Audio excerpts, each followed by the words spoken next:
క్రికెట్లో పసికూన ఐర్లాండ్పై భారత్ ఓటమి పాలవ్వడంపై అభిమానుల్లో తీవ్ర అసంతృప్తి వెల్లువెత్తుతోంది.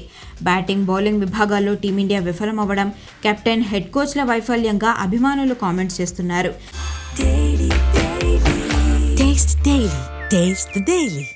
ఈ ఓటమికి కోచ్ గంభీర్ బాధ్యత వహించాలన్న డిమాండ్ ఇంటర్నెట్లో పెరిగిపోతోంది. 183 పరుగుల లక్ష్యంతో బరిలోకి దిగిన భారత్కు ఆరంభం నుంచే ఎదురు దెబ్బలు తగిలాయి. సంజు శాంసన్, ఇషాన్ కిషన్, కెప్టెన్ శ్రేయస్ అయ్యర్ ఇలా అందరూ ఒకరి వెనకాల మరొకరు అవుట్ అవ్వడంతో తీవ్ర ప్రెషర్ పడింది. Abhishek Sharma half century miss చేసుకున్నా కూడా మిగతా బ్యాటర్లు విఫలమయ్యారు.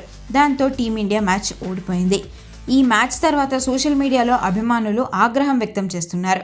కోచ్ గౌతమ్ గంభీర్పై విమర్శలు వెల్లువెత్తుతున్నాయి. మాజీ క్రికెటర్ వీరేంద్ర సెహ్వాగ్ కూడా టీం ప్రదర్శనపై అసంతృప్తి వ్యక్తం చేశారు. కెప్టెన్ శ్రేయస్ అయ్యర్ తీసుకున్న కొన్ని నిర్ణయాలను తప్పుపట్టారు.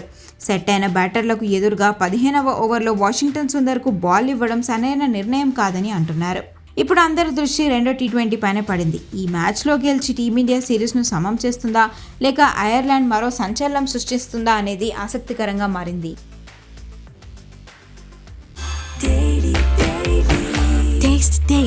Taste the Daily.